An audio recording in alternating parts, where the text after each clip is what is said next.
first job was at Chuck E. Cheese back in 1991. I did everything from sweep the floors to stand inside the playpen with all those multicolored plastic balls just to make sure those kids don't kill themselves. I was friends with a coworker who was a light-skinned Afro-Colombian. We hung out a couple times, but we lost touch.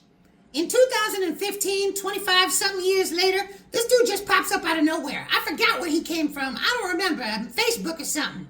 Anyway, he's a cool dude and everything. His only problem is he thinks he's white. Just like Fat Joe and all the rest of them. Even when I was a kid, it was obvious that Hispanics thought they were white. It was just as obvious as it is today. Their anti-blackness is always on display. It's always coming out. One time, me and this same guy were talking about music, and I said something about blacks inventing rock and roll. He goes, "No, you didn't." And I go, "Well, who the fuck did?" This fool went totally silent. You could hear crickets. I know what he wanted to say. He wanted to say that it was whites, but he knew I wasn't dumb enough to buy that. I never talked hip-hop with this geek, but I'm sure if I did, he'd probably try to tell me the inventor of hip-hop was Rico Suave.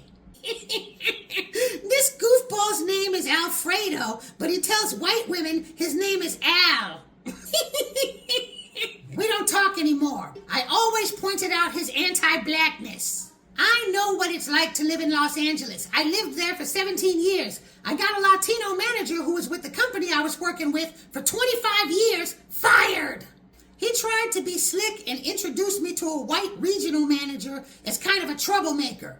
I called the corporate offices and I told them about the incident. They confirmed it with the white regional manager and his ass was out of there. They fired that jackass. They replaced him with a Latino woman. You know what happened to her? She had to get escorted off the property by the FBI. They found out she was shaving hours off black employees' paychecks. She was going inside the computer and shaving hours off black employees' paychecks. This kind of stuff is happening all over the country. And when I see it, I point it out. I will end friendships over it. It isn't all of them, but I would go as far as to say that it's 99% of them. When Trayvon Martin was in the news cycle, I remember standing around with some Latino co-workers, and one of them just came straight out and said, "Why are blacks always complaining about race?" I said, if blacks never complained, none of you guys would even be here. I let them know point blank every time. I wish more of us were that way. They want our culture, particularly hip-hop. They need it in order to anchor themselves so they could take even more advantage of us. There's a bunch of little signs and instances everywhere. Sometimes it even seems innocent. I remember recently I was talking to a Latino about NWA and the movie Straight Outta Compton. And he said, "You know there was a Latino in NWA, right?"